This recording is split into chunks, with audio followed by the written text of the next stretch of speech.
5 years ago, I got into an accident that stole my life. Not just my memories, but everything I had built. My identity, my husband, my future. And no one, least of all the man I loved, knew I was carrying his child when it happened. I still remember fragments of that night. The screech of tires on wet asphalt, the blinding headlights coming toward me, the sickening crunch of metal, then darkness, followed by the antiseptic smell of hospital sheets and concerned faces I couldn't name hovering above me. "Do you know who you are?" they asked. I didn't, not then. The doctors called it retrograde amnesia, a complete erasure of my personal history while my basic functions remained intact. I could speak, read, dress myself, but I couldn't tell you my name or recognize my own face in the mirror. What I didn't know then was that someone had already stepped into the void my absence created. Someone with my face, my voice, my walk. Someone who knew every detail of my life, my twin sister Elise. We were identical in every way except one. I had built a life with the love of my life, Nathan, while she had always lived in my shadow. And when fate handed her an opportunity to take everything that was mine, she seized it with both hands. While I was lying in a hospital bed in a different city, with doctors who had no idea I had a twin, Elise told everyone I had died in the accident. She cut her hair to match my style, studied my mannerisms, and slipped into my life like it had been hers all along.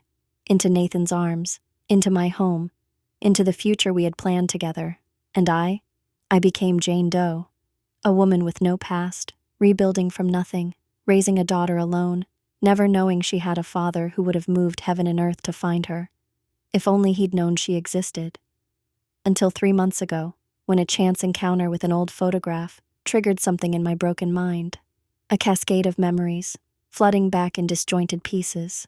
Nathan's smile, our apartment, the day he proposed at the old lighthouse, the pregnancy test I never got to show him, and my sister's face, twisted with something I'd never wanted to see. Envy, resentment, desire for what was mine. My name is Claire Bennett, and today, I'm going back to reclaim what was stolen from me. The cab pulls up to the curb outside a sleek modern home in the suburbs of Boston. It's autumn, and golden leaves scatter across the manicured lawn, dancing in the chill breeze. Through the windows, I can see warm lights and moving shadows, a life in progress. My life, or what should have been mine. "This is it, ma'am?" the driver asks, glancing at me in the rearview mirror. I nod, unable to form words as I stare at the house. It's not the place Nathan and I shared before the accident. That was a modest apartment downtown. This is bigger, nicer. They've moved up in the world. They, my husband and my sister, playing house together for 5 years while I struggled to piece together who I was. "Ma'am, that'll be $42.50. I blink, pulling myself back to the present. "Sorry, yes." I hand him $50. "Keep the change." A small warm hand slips into mine as I step out of the cab. Lily, my 4-year-old daughter, looks up at me with Nathan's eyes, deep brown with flecks of gold, serious and questioning. She's wearing her favorite blue dress and the rabbit-eared headband she insisted on this morning, her dark curls framing a face that is unmistakably her father's. "Is this where Daddy lives?" she asks, her voice small but steady. My throat tightens. "Yes, sweetheart." "Will he like me?" The simple question nearly breaks me. "He'll love you," I whisper, hoping it's true. Hoping he'll forgive me for keeping her from him, even if I had no choice. Even if I didn't know myself. I take a deep breath, squeezing Lily's hand for courage. I've rehearsed this moment 1,000 times since my memories began returning. What I would say, how I would explain. But now that I'm here, all my carefully prepared speeches evaporate like morning dew. We walk up the stone path to the front door, each step feeling heavier than the last. Before I can change my mind, I ring the doorbell and hear it echo inside. Footsteps approach. The door swings open. And there he is. Nathan. My Nathan. 5 years of added subtle lines around his eyes, and a touch of silver at his temples. But otherwise, he's exactly as I remember. Tall, broad-shouldered, with those kind eyes that crinkle when he smiles. The sight of him hits me like a physical blow, stealing my breath. But he's not smiling now. He's staring at me with shock, his face draining of color. "Elise?" he says, using my sister's name as his eyes dart between my face and my daughter. What the hell? What's going on? Where have you been? And who is—" His voice trails off as he looks at Lily, confusion evident in his expression. And that's when I realize he doesn't see the difference. He thinks I'm her. Before I can correct him, another figure appears behind him in the doorway. "Who is it, darling?" asks a voice identical to my own. And then she sees me, and the world seems to stop spinning. Elise, my twin, my mirror image, the woman who stole my life, stares at me with wide, disbelieving eyes. She's wearing a cream cashmere sweater I recognize as my style, not hers. Her hair is cut to my preferred length. She's even wearing the sapphire pendant Nathan gave me for our first anniversary. But there's one thing different about her, something that makes my heart stutter painfully in my chest. She's pregnant. Very pregnant. For a long moment, none of us speak. The only sound is the rustling of leaves in the yard and Lily's soft breathing beside me. Then, in a voice that sounds like broken glass, Elise speaks. "Claire," she whispers, You're supposed to be dead." And with those words, Nathan's confused expression transforms into something I can't bear to witness. His eyes move from Elise to me and back again, as understanding dawns with horrifying clarity. "Claire?" he echoes, his voice hollow with disbelief. He takes a step forward, his hand half raised as if to touch me, to verify I'm real. "But how? We were told—" His gaze drops to Lily. "And who is—" I swallow hard, finding my voice at last. "Hello, Nathan," I say, the words scraping my dry throat. "This is Lily, your daughter." His face goes slack with shock, and behind him I hear Elise make a sound like a wounded animal. This is not how I imagined our reunion, but then again, nothing about the last 5 years has gone as planned. "You'd better come in," Nathan finally says, stepping back from the doorway. "I think we have a lot to talk about." As Lily and I cross the threshold, I feel as though I'm stepping into another world, one where I'm both a ghost and an intruder in what should have been my own life. The living room is tastefully decorated in neutral tones, with pops of color in the artwork and throw pillows. It's lovely, but it doesn't feel like Nathan's style, or mine. This is all Elise, creating the perfect showcase home. "Sit down," Nathan says, his voice strained as he gestures toward the sofa. I perch on the edge, drawing Lily close to my side. Nathan remains standing, his posture rigid with tension. Elise hovers near the doorway, one hand protectively over her swollen belly, the other gripping the doorframe so tightly her knuckles are white. "You're supposed to be dead," she repeats, her voice stronger now, almost accusatory. "The police said no one could have survived that crash." "Clearly they were wrong," I reply, trying to keep my voice calm for Lily's sake. "I was thrown from the car before it went over the embankment. A passing motorist found me unconscious and took me to a hospital in Greenfield. That's 2 hours from where the accident happened," Nathan says, confusion furrowing his brow. I nod. The man who found me was driving home from a business trip. He didn't want to wait for an ambulance, so he took me to the nearest hospital along his route. "And you never thought to contact us?" Nathan's voice rises slightly, hurt and anger bleeding through. 5 years, Claire. 5 years we thought you were dead." "I had amnesia," I explain, the word sounding inadequate even to my own ears. "Total retrograde amnesia. I didn't know who I was, let alone who to contact. I didn't even know I had a twin sister." Elise makes a choked sound, and I look directly at her. The sister who betrayed me in the most profound way possible. Yet despite everything, seeing her distress stirs something in me. The echo of a lifetime of shared secrets, of finishing each other's sentences, of being two halves of a whole. "The doctors tried to identify me," I continue. "They found no ID in my belongings. My fingerprints weren't in any system, and since everyone thought I died in the accident—" I trail off, the implication clear. "So you've been living somewhere all this time, with no memory?" Nathan asks, running a hand through his hair, a familiar gesture that makes my heart ache. "And the child?" "Her name is Lily," I say softly. "She's 4. I was pregnant when the accident happened, about 8 weeks along. I didn't know until I woke up in the hospital and they told me." Nathan sinks slowly into a chair, his eyes never leaving Lily's face. I can see him searching for himself in her features, and finding it. The shape of her eyes, the cleft in her chin, the serious way she studies everything around her. "She's mine?" he whispers. "Yes. You didn't know you were pregnant before the accident?" "I did," I admit. "I found out the morning of the crash. I was driving to meet you for dinner. I was going to tell you that night." Nathan closes his eyes briefly as if in pain. When he opens them again, they're filled with a mixture of wonder and grief as he looks at Lily. "Hello," he says softly. Lily, who has been unusually quiet, presses closer to my side. "Hello," she replies cautiously. "Are you really my daddy?" A tear slides down Nathan's cheek. "Yes," he says. "I think I am." "You look like me," she observes solemnly. "Mommy showed me pictures, but they were small." I feel Elise's eyes boring into me at this. "Pictures?" she demands. "I kept a few photographs in my wallet," I explain. "They survived the crash. I didn't know who the people in them were until my memories started coming back a few months ago." "Your memories returned?" Nathan asks. "Just like that?" I shake my head. "It wasn't sudden, more like pieces filtering back, triggered by random things. A song on the radio, the smell of that cologne you used to wear." I gesture toward Lily. Her smile, which is so much like yours. At first, it was just fragments, feelings, then more concrete memories.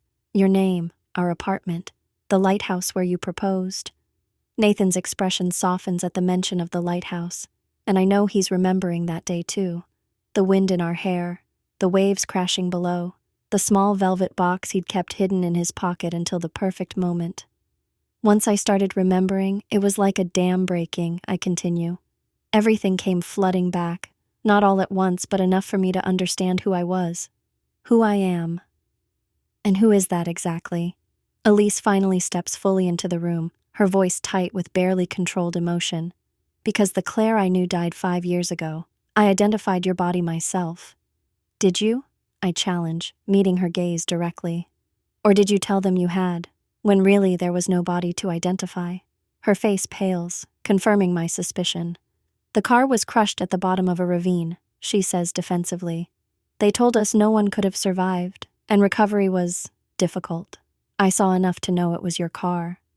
"But not enough to know it was empty," I counter. Nathan looks between us, horrified realization dawning on his face. "Elise," he says slowly, "what did you do?" Her hand tightens protectively over her pregnant belly. "What I had to do," she whispers. "What you never gave me the chance to do before." The room falls silent as the weight of her admission settles over us. Lily, sensing the tension, squirms uncomfortably beside me. "Mommy, I'm thirsty," she says quietly. "Kitchen's through there," Nathan says automatically, pointing to a doorway. "Glasses in the cabinet by the sink." "I'll get it," Elise says quickly, eager to escape the tension. "I need some water anyway." As she disappears into the kitchen, Nathan moves to sit beside Lily and me on the sofa, his movements cautious as if approaching a wild animal. "Claire," he says, his voice breaking on my name. I can't." "I know," I tell him. "It's a lot. All this time." He reaches out tentatively, his fingers hovering near mine on the cushion between us. "If I had known you were alive, you would have found me," I finish for him. "I know that, Nathan. I never doubted it once I remembered who you were." His hand finally covers mine, warm and solid and achingly familiar. "And Lily," he says, glancing at our daughter, who is watching our interaction with solemn curiosity. "I've missed 4 years of her life. I'm sorry," I whisper. "If I had remembered sooner." "It's not your fault," he says firmly, squeezing my hand. "But I still lost that time with both of you." Elise returns with a glass of water for Lily, her expression carefully composed. She hands the glass to my daughter, who accepts it with a quiet, "Thank you," that makes me proud, despite everything. "So what now?" Elise asks, remaining standing, one hand still resting on her swollen belly. "You've come back from the dead. You've brought a child Nathan never knew existed. What exactly are you expecting to happen here?" It's the question I've been dreading since I made the decision to come back. What do I want? Revenge? My old life back? Nathan? "I wanted the truth to be known," I say simply. "You both deserve to know I'm alive, and Lily deserves to know her father." "That's it?" Elise's laugh is bitter. You just waltz back in to drop this bomb and then what, leave again? I don't know, I admit.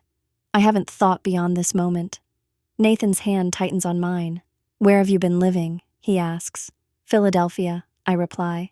After I was released from the hospital, a nurse helped me find a place to stay and a job waiting tables. When Lily was born, I moved into a small apartment near the restaurant. The owner let me bring her with me during shifts until she was old enough for preschool. And when you remembered? He prompts. It took time to organize everything, to save enough money to come here, to prepare Lily. I look down at our joined hands, to find the courage. Elise makes a sound of disbelief. So you're homeless and penniless, and now you want back into the life I've built with Nathan? The life you stole from me, I correct, anger finally seeping into my voice. You let everyone believe I was dead. You took my place. You married my husband. He's my husband now, she snaps, her hand going to the wedding band on her finger. Legally, in every way that matters. Stop it, both of you, Nathan interrupts, standing abruptly. He runs his hands through his hair again, visibly struggling to process everything. This isn't... I can't. He takes a deep breath. Lily doesn't need to hear this. He's right, of course. Our daughter is watching the exchange with wide, confused eyes, her small hands clutching the water glass. There's a playroom upstairs, Nathan says, his voice gentler as he addresses Lily directly. It has books and toys. Would you like to see it while the grown-ups talk? Lily looks at me, seeking reassurance. I nod, forcing a smile. It's okay, sweetheart, I'll be right here. I'll show her, Elise offers, reaching for Lily's hand. No, Nathan and I say simultaneously. Elise flinches as if slapped, and I feel a flicker of guilt, despite everything. I'll take her, Nathan says firmly. He kneels in front of Lily, his movements deliberately slow and non-threatening. Would that be okay, to go upstairs with me for a little while? Lily studies him with those serious eyes that are so like his. Will you tell me a story? She asks. A smile breaks across Nathan's face, transforming it from the tense mask it's been since I arrived. I'd love to tell you a story, he says warmly. I have a lot of them saved up. She slides her small hand into his much larger one and allows him to lead her toward the stairs. Before they leave the room, she turns back to look at me. You won't go away, Mommy? I won't go anywhere, I promise, my heart breaking a little at the fear in her voice. She's had only me for her entire life. This situation must be terrifying for her. Once they're out of earshot, Elise rounds on me. How dare you? She hisses, her composure finally cracking completely. How dare you come back now when everything is finally perfect? Perfect? I repeat incredulously. You're living a lie, Elise. Everything you have is built on a lie. I love him, she insists, tears filling her eyes. I've always loved him, from the moment you first brought him home. And that gives you the right to steal him from me? To let me struggle alone with no memories, raising his child by myself? I didn't know you were alive, she cries, a tear spilling down her cheek.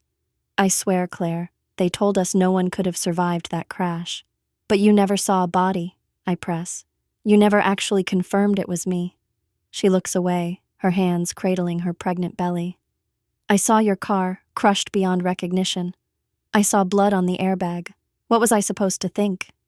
You were supposed to make sure, I say, my voice breaking. You were my twin, Elise, my other half. How could you not feel that I was still alive somewhere? Her eyes meet mine, swimming with tears and guilt and defiance. Because I wanted to be you, she admits, her voice barely above a whisper. I always did. You were always the confident one, the one who knew exactly what she wanted. You found Nathan, perfect, wonderful Nathan, and I was still drifting through life, watching you live the future I dreamed of. So when the opportunity arose to take my place, I didn't plan it, she insists. Not at first. I was devastated when they told me you were dead. But then, at the funeral, she trails off, looking ashamed. What happened at the funeral? I prompt, though I think I already know. Nathan was destroyed, she says softly. Completely broken. He could barely function. I stayed with him, helped him through those first terrible weeks. I cooked for him, made sure he ate, listened when he needed to talk about you. I can picture it clearly. Elise, with her face so like mine, being a constant reminder of what Nathan had lost, a living ghost to comfort him. We grew closer, she continues, and one night after too much whiskey and grief, he kissed me. He apologized immediately, horrified with himself, said I looked so much like you, and for a moment he'd forgotten. She swallows hard. But I hadn't forgotten. I knew exactly who I was and who I wasn't. Yet you let it continue, I say, feeling sick.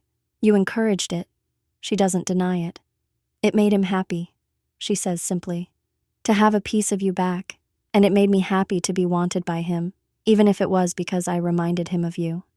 When did you stop being Elise and start being Claire? I ask, needing to understand the full extent of her deception. It happened gradually, she admits. First, I started wearing your clothes because they comforted him. Then I began styling my hair like yours, using your perfume. Your mannerisms were always easy for me to copy. We used to practice mimicking each other as children, remember? I do remember. It was a game we played, switching places to confuse teachers or friends, but this was no childish prank. Before long, it just seemed easier, she continues, for him to believe he was getting you back, piece by piece, and for me to become the woman he loved. Did you ever tell him the truth, that you were pretending to be me? She shakes her head, unable to meet my eyes. He needed me to be Claire, and I needed to be loved the way he loved you. So you married him, I say flatly. As me. Yes, she whispers. 2 years after the accident. It felt right, like healing. It was a lie, I remind her, my voice hard. Every moment of it was a lie. Not the love, she counters, looking up with sudden fierceness. The love is real, what I feel for him, what he feels for... She stops, realization dawning. What he feels for Claire, she finishes, her voice small. Not for Elise. The truth of her situation seems to hit her fully for the first time. He never knew he was falling in love with me, she says, more to herself than to me. He just thought he was rediscovering his love for you. We sit in heavy silence, the weight of her confession hanging between us. Despite my anger, I feel a pang of pity for my sister. She's spent 5 years living a borrowed life, loving a man who believes she's someone else. And now she's carrying his child, a child conceived in love but built on lies. Footsteps on the stairs alert us to Nathan's return. He enters the room alone, his expression unreadable. She's playing with the dollhouse, he says. I told her we'd be up to check on her soon. He looks between us, sensing the tension. Have you two been... talking? Elise has been explaining how she came to take my place, I tell him, watching his face closely. How she went from being your sister-in-law to your wife. Nathan's jaw tightens, and he turns to Elise. I'd like to hear your version of that story, he says, his voice dangerously quiet. Elise sinks onto a chair, suddenly looking exhausted. Her hand moves to her belly in that protective gesture I've noticed before. What does it matter now? She asks, defeat coloring her words. Claire's back, you know the truth. It matters because I've spent 5 years of my life with you, Nathan says. Building a life I thought was with Claire. Falling in love all over again with a woman I believed was my wife. And now I find out it was all a lie. His voice cracks on the last word. Not all of it, Elise pleads, tears streaming freely now. The love is real. What we've built together is real. But you aren't Claire, he says, his expression tortured. You never were. You let me believe. You wanted to believe it, she counters desperately. You needed me to be her. Nathan shakes his head, his face ashen. I needed my wife, he says. The woman I married, not her twin sister pretending to be her. The cruelty of his words seems to physically pain Elise. She curls inward, as if trying to shield herself and her unborn child from the harshness of his rejection. I find myself speaking before I fully intend to. Nathan, I say quietly, maybe we should all take some time to process this. It's a lot to absorb for everyone. He looks at me, surprised by my intervention. You're defending her? After what she did to you? To us? I'm not defending her, I clarify. What she did was wrong, unforgivable even, but... I glance at Elise's tear-streaked face, at the evidence of his child growing within her. It's complicated. She's carrying your baby. A baby she conceived while pretending to be you, he says bitterly. Yes, I acknowledge. but that doesn't change the fact that it's your child, your family now, regardless of how it came to be. Elise looks at me with something like gratitude in her tear-filled eyes, though it's mixed with shame and guilt. Nathan runs his hands over his face, the gesture of a man completely overwhelmed. I don't know what to do with any of this, he admits. My wife, who I thought was dead, is alive and has returned with a child I never knew existed, and the woman I've been living with, loving, planning a family with. He breaks off, shaking his head. It's too much. I should go, I say, rising from the sofa. This was a mistake. I shouldn't have come like this without warning. No. Both Nathan and Elise speak at once, then look at each other in surprise. You can't leave, Nathan says, stepping toward me. Not now. Not when I've just found out you're alive, that I have a daughter. And where would you go? Elise adds, a hint of her old practicality showing through her distress. You said yourself you've given up your apartment in Philadelphia. I hesitate, torn between the desire to escape this painful situation and the knowledge that I can't take Lily away from the father she's just met. We'll get a hotel, I say, just until I can figure out what to do next. Absolutely not, Nathan says firmly. You're not staying in a hotel. This is… He stops, looking around the room, the home he's built with Elise. We'll figure something out, he finishes lamely. Elise rises slowly, one hand supporting her lower back in a gesture familiar to any woman who has been heavily pregnant. The guest room, she says quietly. Claire and Lily can stay in the guest room, for now. I stare at her, shocked by the offer. Are you sure? No, she admits with a humorless laugh. I'm not sure of anything anymore, but it's the right thing to do. Nathan looks between us, his expression conflicted. Would that be okay with you, Claire? I consider the alternative, dragging Lily to an unfamiliar hotel, away from the father she's just beginning to know. If you're both comfortable with it, I say cautiously, just until we sort things out. There's no sorting this out, Elise says, a hint of bitterness returning to her voice. You've come back. You're his real wife. You have his child. What is there to sort out? Elise, Nathan warns, but she shakes her head. No, let's be honest. Isn't that what we're all thinking? That Claire is going to reclaim her rightful place? That you and I are… She trails off, her hand moving protectively to her belly again. I'm not here to destroy your life, I tell her, meaning it despite everything. I came for the truth, for Lily to know her father, not to hurt you or your baby. Our baby, Nathan corrects gently, his eyes going to Elise's pregnant form. Whatever anger he feels toward her, I can see that the child she carries is already deeply loved by him. The realization sends a pang through my heart. Nathan has built a life without me, a family without me.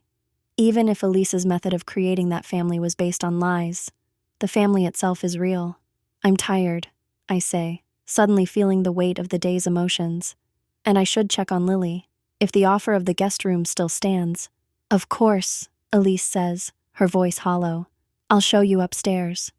As we ascend the staircase, following Elise's slow, careful progress, I feel Nathan's eyes on my back.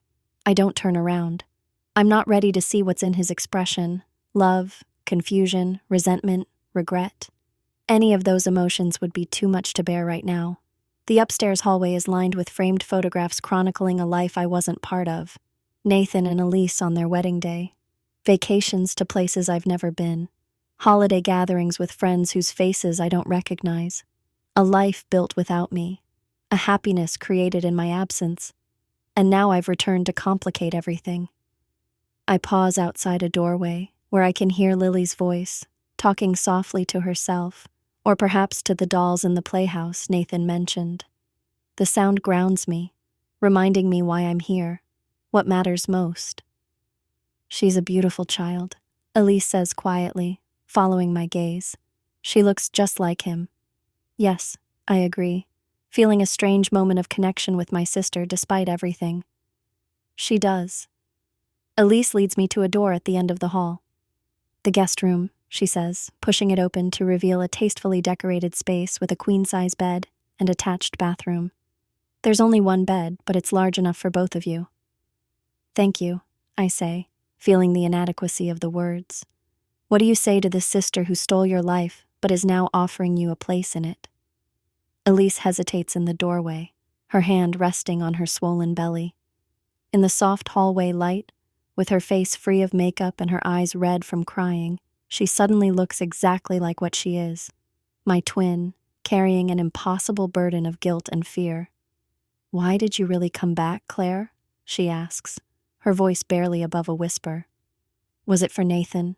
For revenge? Be honest with me." I consider lying, saying it was only for Lily's sake, but we've had enough lies between us. All of it, I admit. I wanted Nathan to know the truth. I wanted you to face what you'd done. I wanted Lily to know her father, and yes, part of me wanted back what was taken from me. She nods slowly, accepting this. And now? Now? I sigh, feeling the exhaustion of the day deep in my bones. Now, I don't know. Everything is more complicated than I expected. "Because I'm pregnant," she says, not a question but a statement. "Because your family," I correct her. "Because despite everything, you're still my sister, my twin. And that baby is Nathan's child, just as Lily is. That makes us connected no matter what happens next." Tears fill her eyes again. "I'm so sorry, Claire. Not for loving him. I can't be sorry for that. But for the rest, for not making sure, for taking the easy way when I should have searched harder. It's not enough. Not nearly enough to make up for 5 years of deception, for the life I've lost. But it's a start. Get some rest," I tell her, neither accepting nor rejecting her apology. "We'll figure out the next steps tomorrow." She nods, then turns to go. At the last moment, she looks back. "For what it's worth, he never stopped loving you. Even when he thought I was you, it was always you he loved." With that painful truth hanging in the air between us, she leaves me standing alone in the doorway of a guest room in what should have been my home, wondering how to move forward from here. I find Lily still playing contentedly in the toy room, carefully arranging miniature furniture in a dollhouse that probably cost more than a month's rent at our Philadelphia apartment. She looks up when I enter, her serious little face breaking into a smile. "Mommy, look, it's a tiny house with everything inside it." I kneel beside her, examining her handiwork. "It's beautiful, sweetheart. Are you having fun?" She nods enthusiastically. "Daddy showed me how the little toilet flushes. Listen," she demonstrates, and sure enough, there's a tiny flushing sound from the dollhouse bathroom. "Daddy." The word both warms and pains me. "That's very cool," I tell her. "But it's getting late. Time to get ready for bed." Her smile fades. "Are we going home now?" "We're going to stay here tonight," I explain, "in a nice room with a big bed for both of us. Would that be okay?" She considers this, her little brow furrowed in concentration. "Can Daddy read me a story before bed?" The simple question brings tears to my eyes. After just one brief meeting, she's already accepting Nathan as her father, hungry for the connection she's been missing all her life. "I think he'd like that very much," I tell her. "Why don't we go ask him?" We find Nathan in the hallway, coming out of what I assume is the master bedroom. He's changed into more casual clothes, a soft-looking t-shirt and sweatpants, and his hair is damp, as if he's just showered. "Everything okay?" he asks, his eyes moving between Lily and me, a jumble of emotions playing across his face. "Lily was wondering if you might read her a bedtime story," I say, trying to keep my voice steady despite the surreal nature of this moment. Asking the husband I haven't seen in 5 years to read to the daughter he just discovered. Nathan's face lights up. "I'd love to," he says, kneeling to Lily's level. "Would you like to pick out a book from the shelf in your room?" "Our room," I correct gently. "We're staying in the guest room tonight." "Right," Nathan says, a flush creeping up his neck. "Of course." "Can I have 3 stories?" Lily negotiates, already comfortable enough with her newfound father to press her advantage. A genuine laugh escapes Nathan, and the sound sends a wave of nostalgia through me. "How about 2?" he counters, extending his hand to her. Lily pretends to consider, then nods solemnly. "Okay, 2. She puts her small hand in his, and I watch them walk down the hall together, my heart both full and breaking at the same time. I use their story time to unpack the small overnight bag I brought, arranging Lily's favorite stuffed rabbit on the bed and placing her toothbrush in the bathroom. My movements are mechanical, my mind still struggling to process everything that's happened today. When I return to the guest room, I find Nathan sitting on the edge of the bed, Lily curled against his side as he reads from a colorful picture book. His voice rises and falls with the story, giving each character a distinct voice just as I imagined he would when I used to lie awake at night in our Philadelphia apartment, wondering what kind of father he would have been. Now, I know. He's wonderful. I lean against the doorframe, not wanting to interrupt their moment together. As Nathan turns the page, he glances up and sees me watching. Something passes between us, a shared recognition of what might have been, what should have been, all these years. When the second story ends, Lily is already half asleep, her eyelids drooping despite her efforts to stay awake. "One more?" she murmurs. "Tomorrow," Nathan promises, gently tucking the covers around her. We have lots of time for stories now. The promise seems to satisfy her, and she snuggles deeper into the pillows. "Night, Daddy," she whispers, the words slurring with sleep. I see Nathan swallow hard, his eyes shining with unshed tears. "Good night, Lily," he whispers back, pressing a kiss to her forehead. He rises carefully from the bed and makes his way to where I stand in the doorway. We step out into the hallway together, closing the door partway behind us. For a moment, neither of us speaks. There's too much to say, too many emotions swirling between us like autumn leaves caught in a gust of wind. "She's amazing," Nathan finally says, his voice rough with emotion. "So smart, so much like you."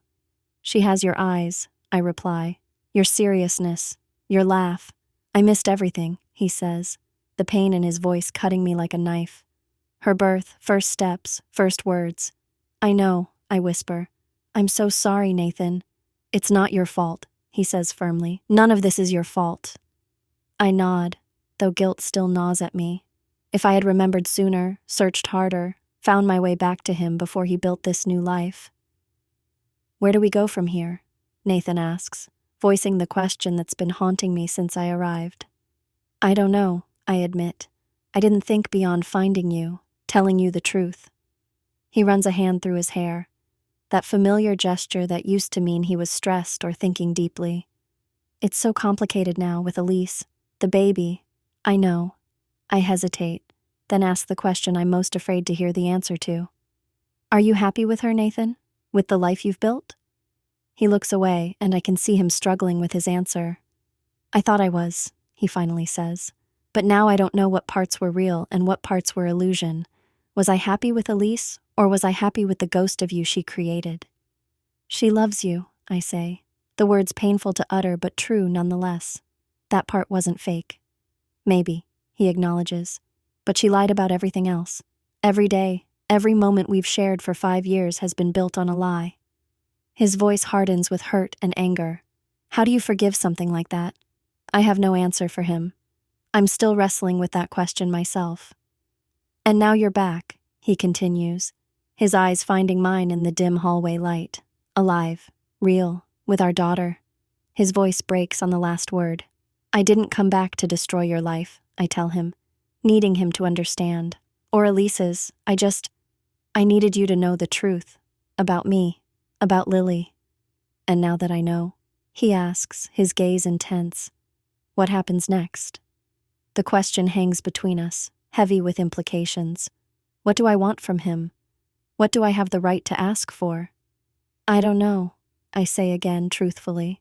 "I thought I did when I came here. I thought I wanted everything back. You, the life we had, everything Elise took from me. But now there's the baby," he finishes for me. "Yes, and 5 years of a life I wasn't part of. You've changed. I've changed. We can't just pick up where we left off, pretend none of it happened." Nathan nods slowly, accepting this painful truth. "So where does that leave us?" Before I can answer, a sound from down the hall draws our attention. Elise stands there, one hand braced against the wall, her face contorted in pain. "Nathan," she gasps. "Something's wrong. The baby." He's at her side in an instant, all traces of anger forgotten as he supports her weight. "What is it? Contractions?" She shakes her head, her face pale with fear. "Pain, lots of pain, and blood. I think I'm bleeding."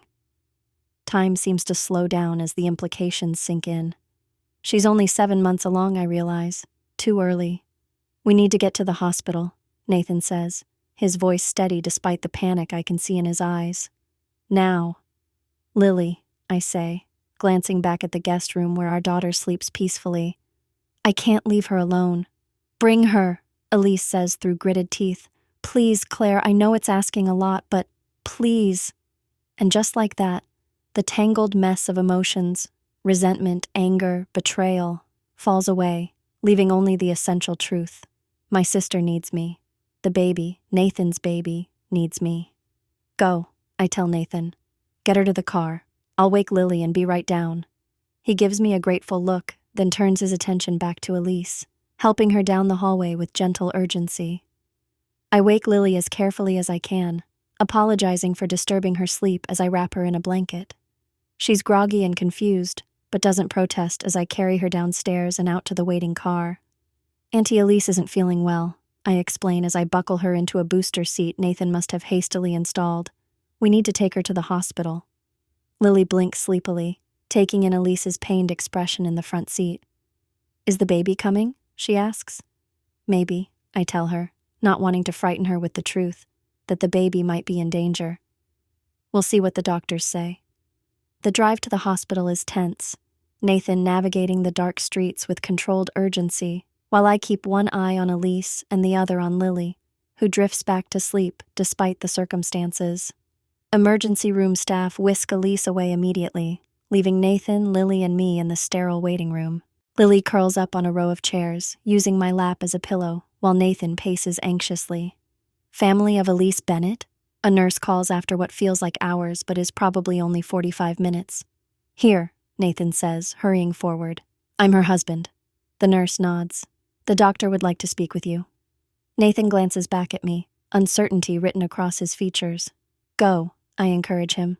Lily and I will be fine. As he disappears through the double doors, I'm struck by the strange reality I find myself in. Here I am, waiting anxiously to hear news about the baby my sister is carrying with my husband. A baby conceived while she was pretending to be me. The absurdity of it would be laughable if it weren't so heartbreaking. Nathan returns 20 minutes later, his face drawn with worry. Placental abruption, he explains, sinking into the chair beside me. The placenta has begun to separate from the uterine wall. That's serious, I say, medical terms from my pregnancy with Lily floating back to me. Is she... Are they? They're doing an emergency C-section, he says, his voice tight with emotion. The baby's heartbeat is stable for now, but they need to deliver right away. It's too early, I say, thinking of how small a 7-month baby will be. 32 weeks, Nathan confirms. Not ideal, but the doctor said the survival rate is very good. Modern NICUs can work miracles. We lapse into silence, the weight of the situation pressing down on us. Whatever complications exist between us as adults, there's an innocent child fighting for life just beyond those doors. This is my fault, I whisper, the guilt washing over me anew. If I hadn't shown up today... Don't, Nathan says firmly, taking my hand. This isn't your fault. Placental abruption can happen to anyone. The doctor said it might have been developing for days. I want to believe him, but the timing seems too coincidental. The stress of my appearance, the emotional confrontation, it must have contributed. What can I do? I ask, needing to be useful, to make amends somehow. Nathan squeezes my hand, his grip warm and familiar. You're already doing it. Being here, helping with Lily. He glances at our sleeping daughter, her face peaceful despite the chaos around her. I can't imagine trying to handle this alone. The irony isn't lost on me, that my presence, which caused such upheaval hours ago, is now a source of comfort for him. But that's the paradox of family, isn't it? The same people who can hurt you most deeply are often the ones you need most desperately in a crisis. More waiting follows. Lily wakes briefly, confused about where she is, but falls back asleep quickly when I assure her everything is okay. Nathan alternates between sitting tensely beside me and pacing the waiting room, checking his phone for the time every few minutes. Finally, a doctor emerges, still wearing surgical scrubs. Mr. Bennett? Nathan springs to his feet. Yes, how are they? Your wife is stable, the doctor reports.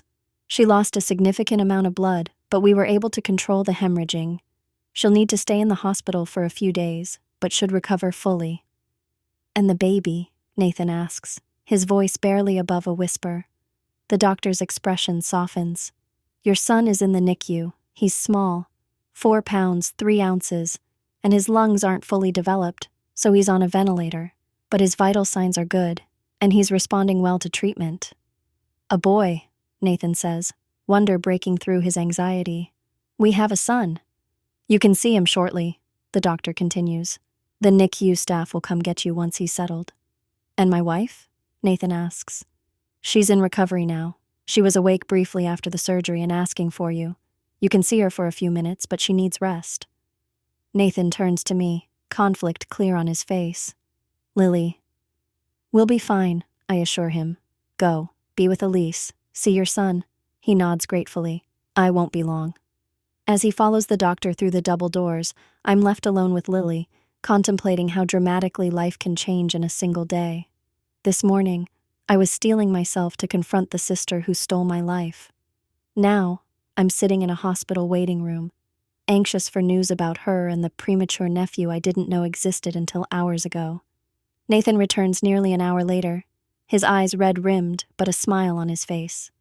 "He's beautiful," he says, sinking into the chair beside me. "So tiny, but perfect.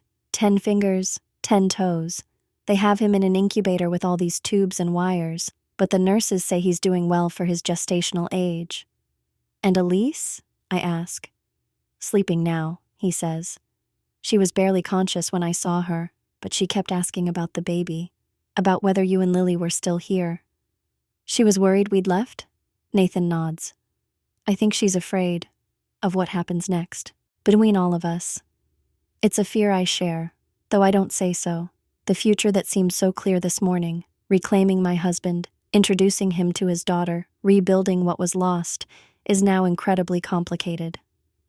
"What did you name him?" I ask, changing the subject.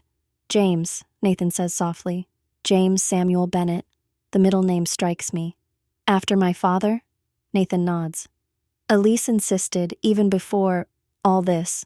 She said it was to honor your memory." The gesture touches me unexpectedly. Even while living her lie, Elise tried to keep pieces of me alive. "It's a good name," I tell him. "Dad would be proud." We sit in companionable silence for a while, both lost in our thoughts. Lily stirs against me, and I smooth her hair gently, grateful for her solid warmth against my side. "We should get her to a proper bed," Nathan eventually says. "It's nearly 3 in the morning. We could go back to the house," I suggest. "I can stay with her while you're at the hospital." He considers this. "Actually, my parents have a condo about 10 minutes from here. They're in Florida for the winter, but I have a key. It might be easier than going all the way back home." The idea of staying in the house Nathan shares with Elise, alone, feels strange anyway. "That sounds perfect," I agree. Nathan makes a quick call to confirm the condo is available, then leads us out to the car. Lily doesn't even wake as I transfer her from the waiting room chairs to the back seat. The condo is small but tastefully furnished, with a guest room that contains twin beds.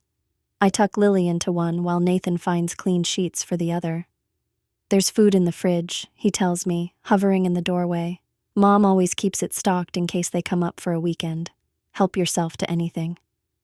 "Thank you," I say, suddenly aware of how close we are, alone in the quiet condo with Lily asleep nearby. "Will you go back to the hospital now?" He nods. "I want to check on Elise again, and the baby, but I'll come back in the morning, later this morning I guess, to see how you and Lily are doing." "We'll be fine," I assure him. "Go be with your family." The words slip out before I can consider their implication, but Nathan doesn't flinch. "You and Lily are my family too," he says quietly.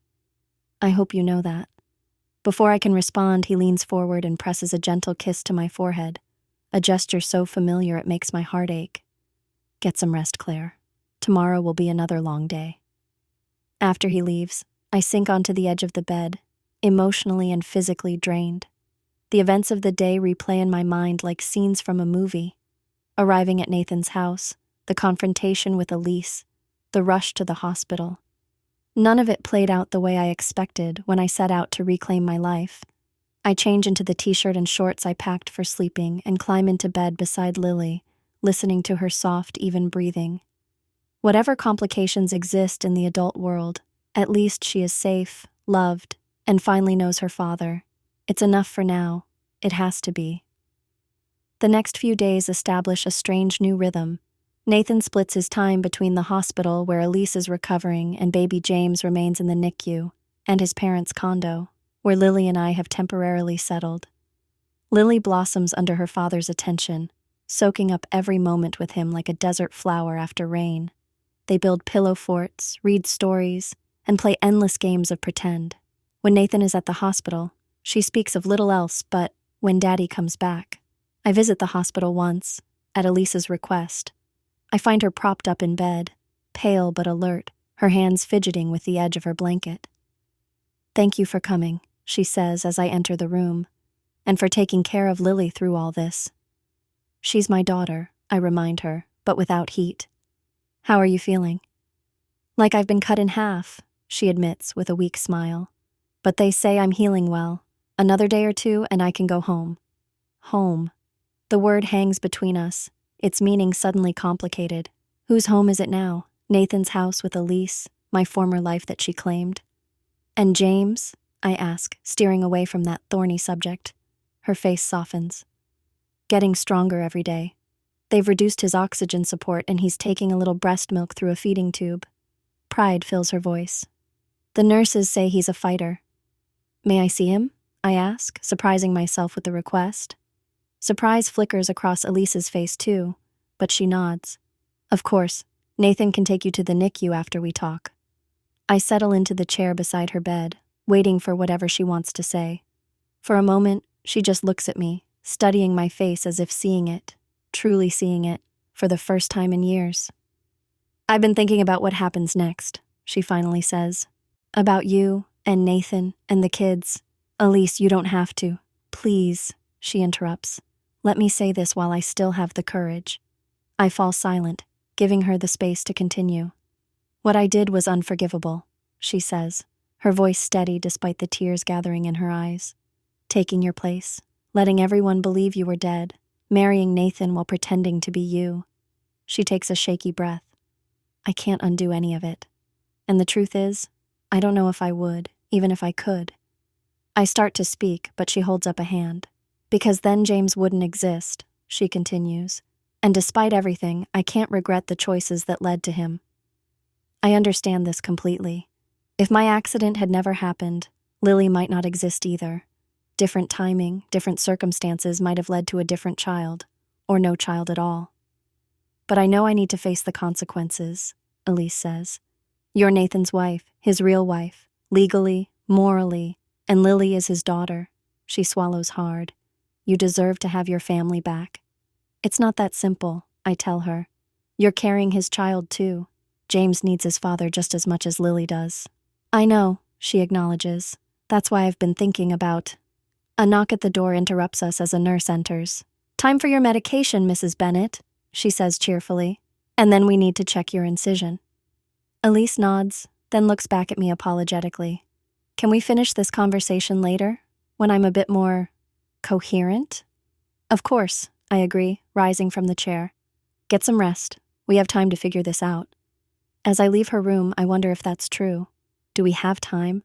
Or are we racing toward an inevitable collision of past and present, with no outcome that doesn't leave someone devastated? Nathan is waiting in the hallway, leaning against the wall with a cup of coffee in his hand. He straightens when he sees me. "How did it go?" "As well as could be expected," I reply. She started to say something about the future, but we were interrupted. He nods, understanding in his eyes. "She's been thinking about it a lot. We both have." "And?" I prompt when he doesn't elaborate. "And there are no easy answers," he says simply. "But we'll figure it out together." He holds out his hand. "Want to meet your nephew?" The NICU is a world unto itself, quiet but for the gentle beeping of monitors, nurses moving efficiently between tiny isolates, containing even tinier patients. Nathan leads me to one in the corner, where a small bundle lies surrounded by wires and tubes. "James," Nathan says softly, his voice filled with love and worry in equal measure. "This is your Aunt Claire." I peer through the clear plastic at the tiny face, so new and yet somehow familiar. He has Nathan's nose, I realize, and maybe Elise's chin, though on a face so small it's hard to be sure of anything except his perfect fragility. He's beautiful, I whisper and mean it. Nathan's hand finds mine, our fingers intertwining naturally. Thank you for being here, he says. For everything. I squeeze his hand in response, unable to find words adequate for the moment. We stand there together, watching the rise and fall of James's tiny chest, connected by the fragile life before us and the complicated histories behind us. It's in this moment, surrounded by the quiet hum of machines keeping my nephew alive, that I finally understand what I need to do, what we all need to do. The realization doesn't bring peace exactly, but it brings clarity, a path forward, however difficult. When Elise is discharged from the hospital 2 days later, with baby James still in the NICU, Nathan brings her to his parents' condo where Lily and I have been staying. It's neutral territory, a place where none of us have established claims or memories. We sit around the kitchen table, Nathan, Elise, and I, while Lily plays in the living room, oblivious to the weight of the conversation about to take place. I want to start, Elise says, her hands wrapped around a cup of tea, by saying I'm sorry to both of you. She looks between Nathan and me, her eyes clear and determined despite her physical weakness. What I did was selfish and cruel. I know apologies aren't enough, but I need you to know that I understand the harm I caused. Nathan nods but remains silent, waiting for her to continue. I've had a lot of time to think in the hospital, she goes on, about what happens next, about what's best for everyone involved, especially the children. She takes a deep breath. And I've made a decision. I tense, suddenly afraid of what she might say. Is she going to fight for Nathan? Claim rights to Lily somehow? Legal threats are the last thing any of us need. I'm moving to Seattle, she announces instead. My company has an office there. I've already spoken to my boss about a transfer. Seattle? Nathan repeats, clearly caught off guard. But what about James? He'll be in the NICU for weeks. I know, Elise says gently. I'm not leaving until he's strong enough to travel. But once he is... She trails off, her meaning clear. You're taking my son across the country? Nathan's voice rises slightly, and we both glance toward the living room to make sure Lily hasn't noticed. Not taking, Elise corrects. Sharing. I've looked into it. We can establish a custody arrangement. Modern families do this all the time. Parents living in different cities, children traveling between them. But he'll be an infant, Nathan protests. He needs stability, routine. He'll have that, Elise assures him, with me in Seattle and with you here during your parenting time. And where exactly will I be? I ask, finally finding my voice. Elise turns to me, determination in her eyes. That's up to you and Nathan, this house if you want it, or somewhere new. But I can't. I can't stay here and watch you two rebuild the life I stole. I need a fresh start, for my sake and for James's. I look at Nathan, trying to gauge his reaction. His face is a mask of conflicted emotions, concern for his son, anger at Elise for making unilateral decisions, relief at a potential resolution that doesn't involve daily tension between all of us. What about legal matters? I ask, practical concerns pushing to the forefront. Nathan and I are still technically married. You and he aren't legally anything to each other. I've thought about that too, Elise says. I'll sign whatever paperwork is necessary to annul or invalidate my marriage to Nathan, since I obtained it fraudulently. You two can decide whether to renew your vows or whatever feels right. The fact that she's considered these details tells me this isn't an impulsive decision. She's been planning this, perhaps since the moment I showed up at their door. And James's paternity? Nathan asks. I want legal recognition, rights. Of course, Elise agrees readily. We'll do a DNA test for the official record, establish proper custody and support arrangements. My head spins with the practicalities she's outlining. Legal documents, custody schedules, financial arrangements. It all sounds so clinical, so stripped of the emotional hurricane we've all been caught in. This isn't a perfect solution, Elise acknowledges, seeming to read my thoughts. But it's the best one I can offer. It gives everyone a chance to move forward. Nathan is quiet for a long moment, processing everything. I need to think about this, he finally says. It's a lot to take in. Of course, Elise says gently. Take all the time you need. I'm not going anywhere until James is ready to travel, which will be weeks at least. She rises carefully from her chair, still moving gingerly from her C-section. I should rest, she says. The doctors were very clear about not overdoing it. Nathan stands to help her, but she waves him off. I can manage. You two have a lot to talk about. After she disappears into one of the bedrooms, Nathan and I sit in loaded silence. What do you think? I finally ask.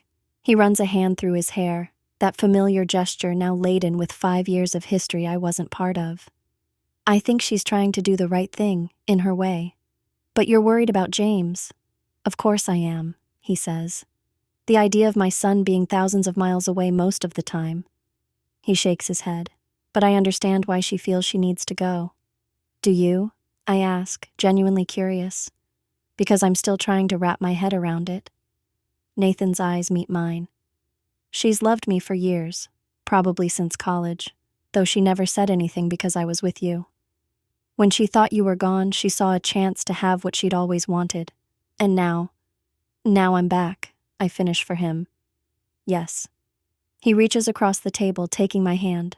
And as complicated as everything is, Claire, having you back is... He swallows hard.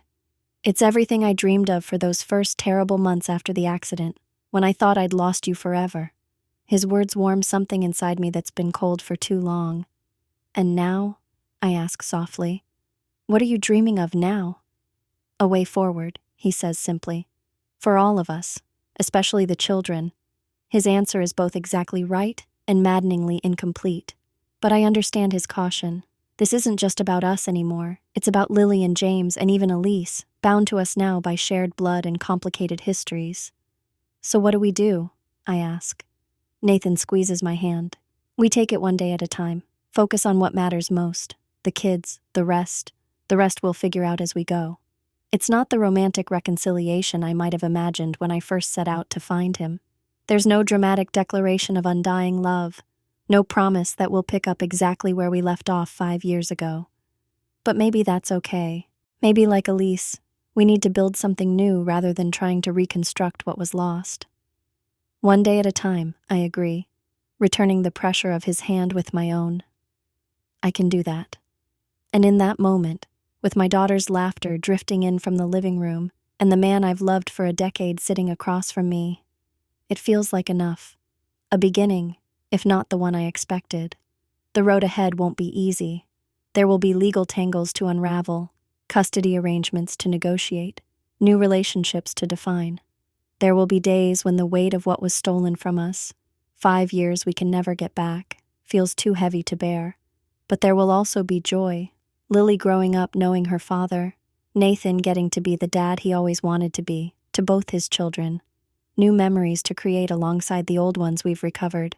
And maybe, eventually, a chance to fall in love all over again, this time with our eyes wide open to all we've lost and found. My twin stole my husband. She took my place, claimed my identity, and built a life that should have been mine. But she couldn't take what matters most, the truth, which finally found its way to light. And she couldn't keep what was never truly hers to begin with, Nathan's heart, which is finding its way back to me, one cautious beat at a time. As for the baby, the son Nathan never expected to have with a woman he never meant to marry. He's not a complication, but a blessing. Another piece of the complex mosaic our lives have become. Mommy! Daddy, look what I built! Lily calls from the living room, breaking into our moment of quiet understanding. Nathan and I exchange a smile, small but genuine.